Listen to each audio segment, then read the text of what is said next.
My name is Anna, and for the longest time, my life was all about chemistry and work. After high school, I threw myself into university, studying to become a chemical engineer. Then it was straight to the lab, developing new polymer compounds. My personal life? Didn't even make the to-do list. It was work, more work, and, well, you get it. Then, one unexpected night, everything shifted. I didn't even want to go to that party. It was one of those "you have to come, Anna" situations where my friend Jenna practically dragged me out the door. "It'll be fun," she said. I doubted that, but I went. At the party, Jenna was in her element, chatting up everyone. Then she grabs this guy by the arm and pulls him over to where I was nursing my drink in silence. "Anna, meet Tom," she said, a little too enthusiastically for my liking. "Tom, this is the genius chemist friend I was telling you about." Tom looked a bit taken aback, his eyes wide as he took me in. "Hi," he said, his voice uncertain. "Jenna's told me quite a lot about you." "Good things, I hope," I replied, trying to keep the conversation light. "Yeah, very impressive," he managed, though it sounded like he was talking about a scary movie, not a person. We somehow stumbled through the initial awkwardness and found a quiet corner. Turns out, Tom worked as a manager at a trading company and was a lot more down to earth than our rocky start suggested. He confessed later that night that he'd been intimidated at first, thinking I was too smart for someone like him. That made me laugh. It was refreshing, really. We started seeing each other, and a year flew by. I was surprised at how serious we'd gotten, considering how I used to dodge anything personal like a chemical spill. Then came the day I met his family. His mom was a sweetheart, welcoming me with open arms. But his sister, Laura? A different story. Right from the start, she looked at me like I was a problem she hadn't figured out how to solve yet. During dinner, I tried to make conversation, asking her about her interests. She just smirked and said, "So, you're the chemist? You cook up stuff in the lab, and now you're here to cook my brother's brain?" I was taken aback, but managed a weak smile. I prefer to think I enlighten minds rather than cook them. Ethan, trying to cut the tension, jumped in. "Laura's always been protective of me," he explained. "She's not easy to win over, but don't take it personally." As if on cue, Laura leaned over and whispered loudly enough for me to hear, "No one's good enough for my brother, remember that." Despite Laura's cold reception, Ethan and I got engaged and planned a modest wedding. On our wedding day, Laura's attitude was even more brazen. She rolled her eyes during our vows, snickered during the speeches, and complained loudly about the food and decorations. A couple of months had passed since Ethan and I said our vows. Just as we were settling into our new life, his mother, Mrs. Johnson, took a bad turn. Her illness baffled the doctors, no one could pinpoint what was wrong. She was confined to her bed, her body partially paralyzed, plagued by severe headaches and kidney pain. Ethan suggested that I move into their family home to help care for her, and given my fond relationship with his mother, I agreed without hesitation. From day one, the reality of our situation hit hard. Mrs. Johnson was in a bad way, rarely leaving her bed, and I took on much of the caregiving alongside Ethan. I bathed her, helped her change, and gently combed her hair, which, distressingly, came out in clumps more often than not. One evening, while Ethan was downstairs sorting through some bills, I broached a delicate subject with him in the kitchen. "Ethan, your mom's condition is worsening. Don't you think a nursing home with professional care might be better for her?" I suggested, hoping he'd see the sense in it. Ethan rubbed his forehead, the weight of the world seeming to press down on him. "I know, Anna, I know it's bad. But Laura, she's adamant about keeping Mom here. She says a nursing home would just make things worse." I sighed, my hands clenching in frustration. "But isn't it worse for her to suffer here without proper medical care?" Before Ethan could reply, Laura walked into the kitchen. Her presence was always like a storm brewing. "I heard that, Anna. You think you know better than us? My mother stays where she is," she snapped, her eyes flashing angrily. Realizing this wasn't a battle I could win today, I backed down. Okay, Laura. I didn't mean to upset you. I just hate seeing her like this. After Laura left, Ethan whispered a tired apology. I'm sorry. Laura's been through a lot.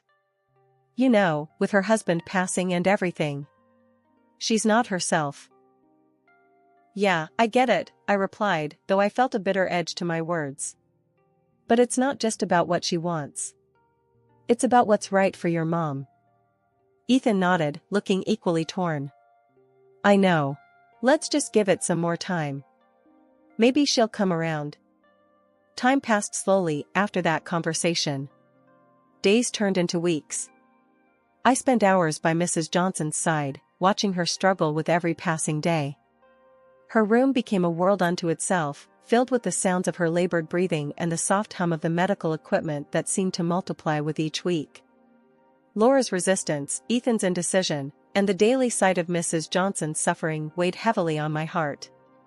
Moving in here, I had hoped to make things better, to be a part of the family in every way that counted.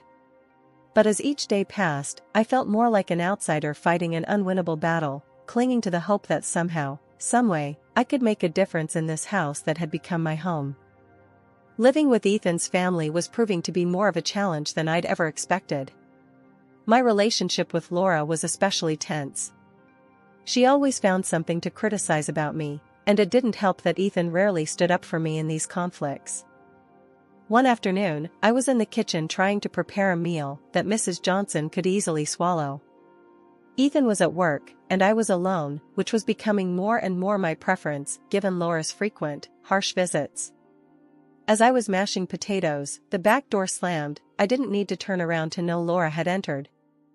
Making a mess as usual, I see, Laura's voice cut through the quiet like a knife.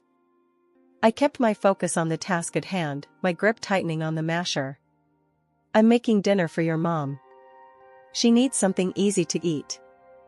Laura scoffed, leaning against the counter and watching me like a hawk. You think you're some kind of saint, don't you? Always hovering, always playing the devoted daughter-in-law. Makes me sick. I placed the bowl down with a little more force than necessary. I'm not trying to be a saint, Laura. I'm trying to help. Oh, cut the crap, Anna. We both know you're just waiting for her to kick the bucket. Playing the grieving widow ahead of time, are we?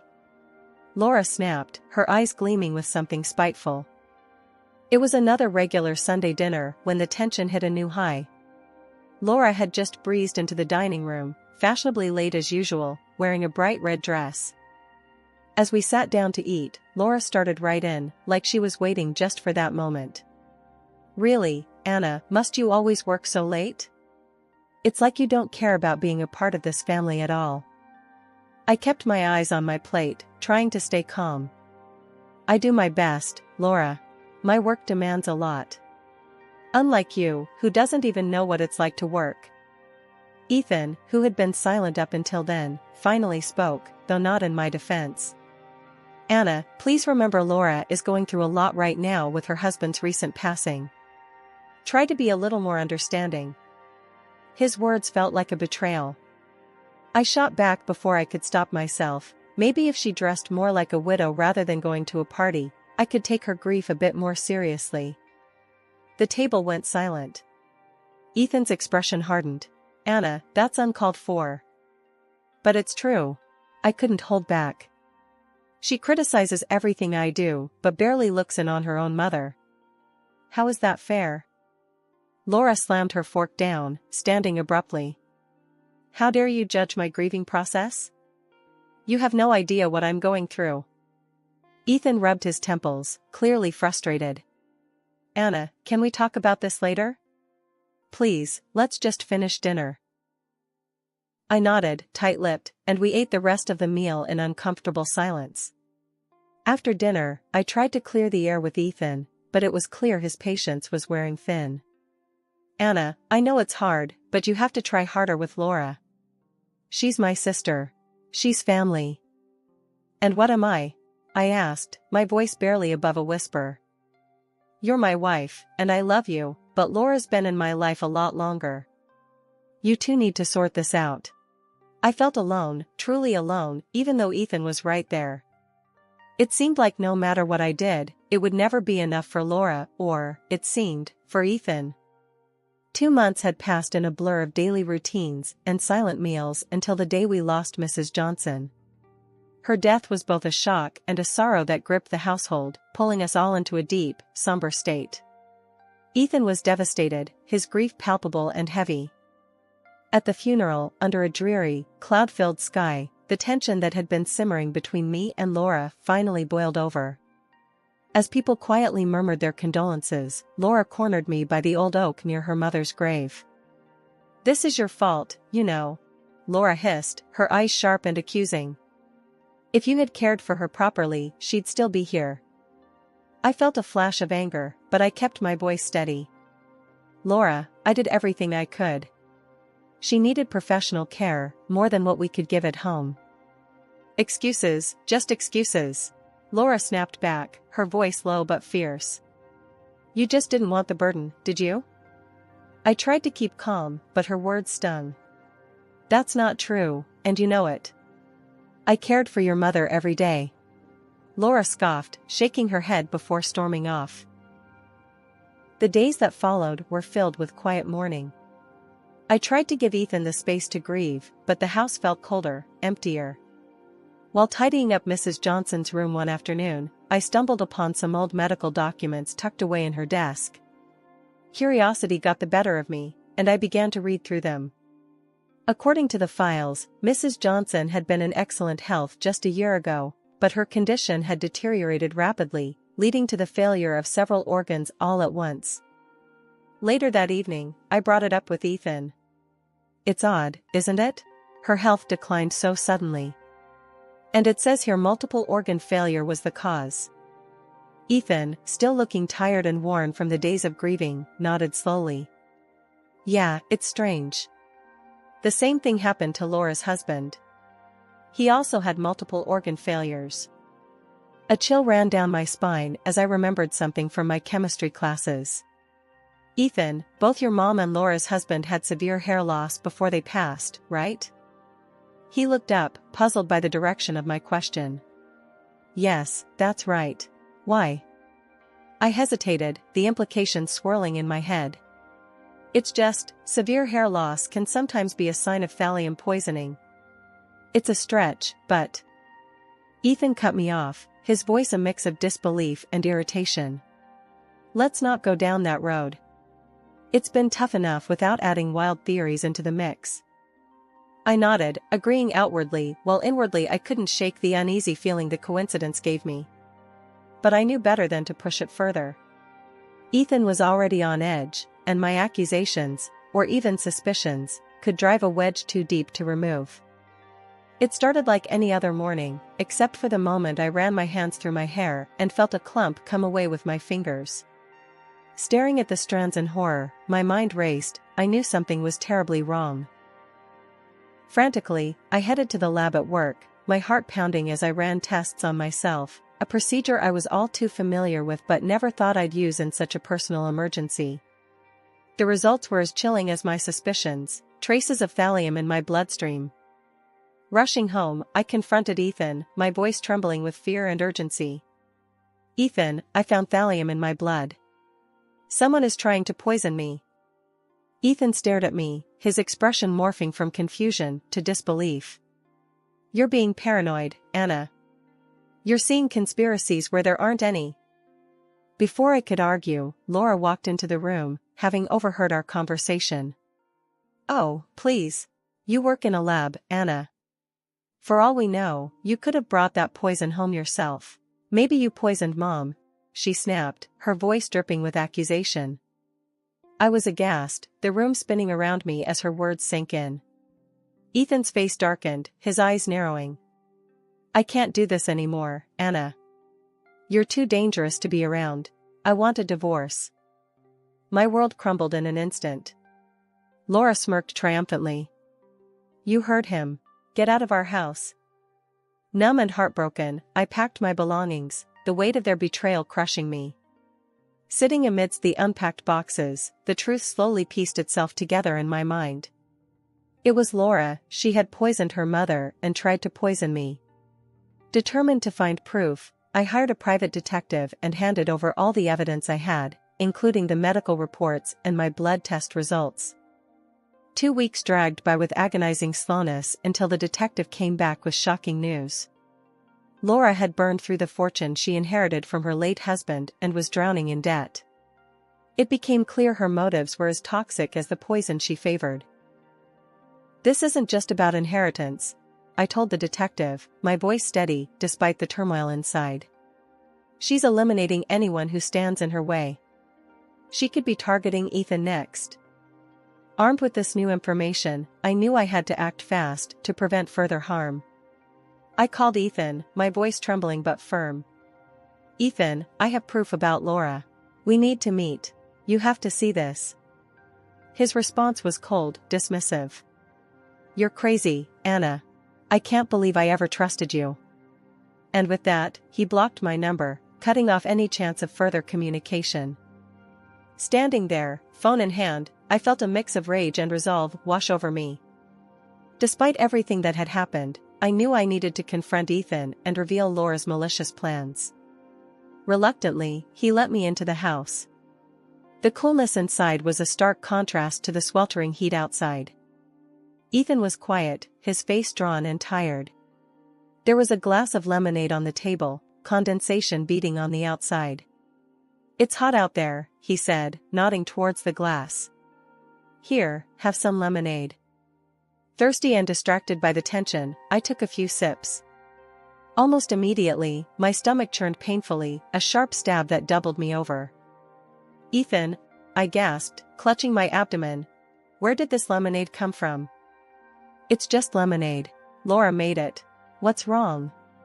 His brow furrowed, a mix of concern and confusion crossing his face. "The lemonade, it's poisoned," I managed to say between sharp breaths. "Laura's trying to kill us for the inheritance." Ethan's expression shifted from concern to disbelief. "You're out of your mind, Anna. I'm tired of these crazy theories about Laura trying to kill someone." I was desperate, the pain overwhelming. "Please, Ethan, you have to believe me. Call 911. As I spoke, my vision began to blur, and I felt myself slipping towards the floor. The cold tiles were a harsh welcome as I hit them, semi-conscious, barely aware of my surroundings. Just then, Laura walked in, catching the tail end of our conversation. She looked from Ethan to me, lying helpless on the floor, and a smirk twisted her lips. "Really, Ethan, she's losing it. Making up stories even now," she said, her voice dripping with disdain. Ethan, conflicted and overwhelmed, rushed to the kitchen to fetch a cold compress, leaving me at Laura's mercy. Kneeling beside me, Laura leaned in close, her voice a venomous whisper. "This is the end for you. In a few hours, the thallium will finish its work, and then Ethan's next. Once he's gone, everything will be mine." Her words were the last thing I heard before darkness enveloped me, pulling me into a deep, silent void. I awoke in the sterile brightness of a hospital room, the beeping of machines by my bedside punctuating the quiet. My mind felt foggy, memories of the last few days tangled like a ball of knotted yarn. The sharp pain in my stomach had subsided, replaced by a dull ache that seemed to echo deeper, reaching beyond the physical. The nurse, seeing me stir, came over with a reassuring smile.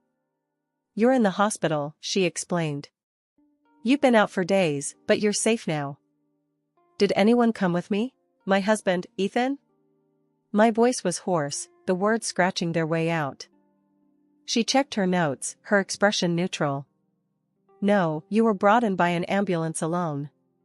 But your husband did call 911, even though there was some resistance, apparently." A doctor came in next, flipping through my chart with clinical detachment. "You're lucky to be alive. We managed to remove the thallium from your system in time.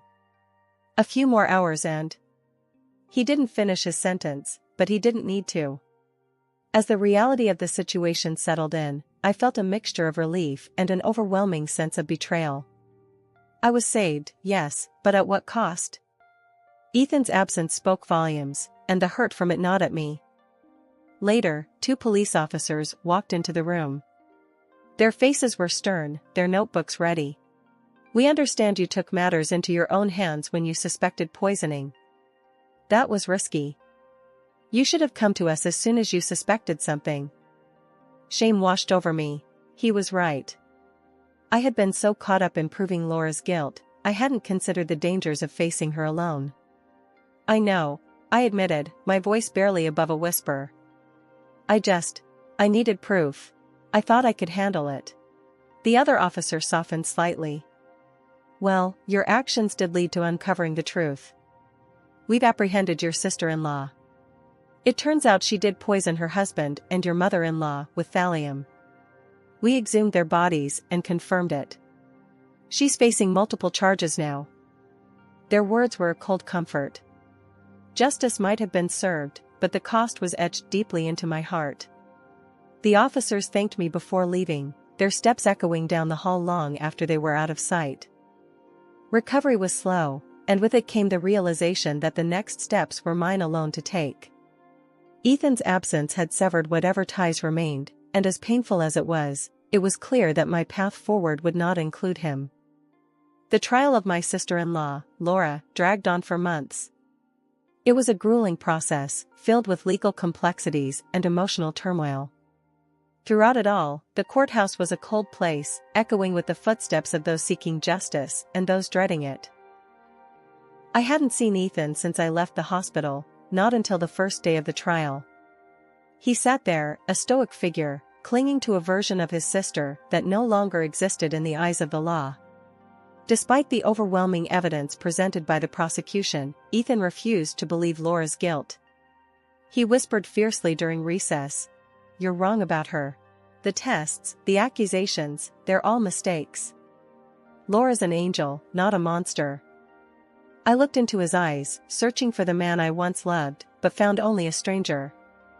"How can you still say that after everything? Look at the evidence." He shook his head, dismissive and cold. "It's all circumstantial. You just want revenge on her, that's all this is." The trial continued, witnesses came and went, experts testified about the lethal levels of thallium found in the bodies, and slowly, the truth began to unfold before everyone in that courtroom. Laura sat there, mostly impassive, until the pressure of the undeniable evidence reached a breaking point.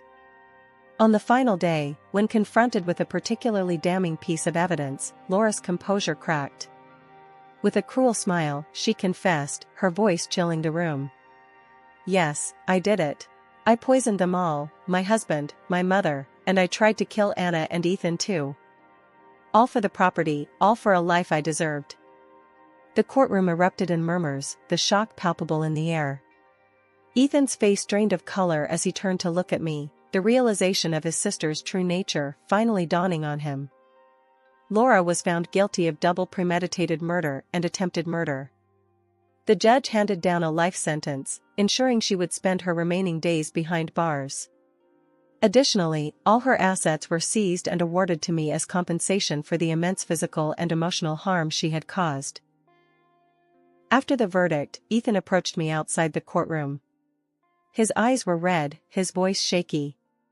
"Anna, I'm so sorry. I was blind. Please, can we start over? Can we try again?" The pain of his betrayal, once sharp and biting, had settled into a dull, constant ache. I looked at him, really looked at him, and knew that too much had passed between us, too much had been broken. "No, Ethan. I can't. It's over." He reached out, but I stepped back, my decision firm. "Take care of yourself, Ethan." Leaving the courthouse, I felt a weight lift off my shoulders, not because I enjoyed the outcome, but because it was finally over. The battle was done, and justice, though it came at a steep price, was served. My recovery was slow, a process of rebuilding what Laura had tried to destroy.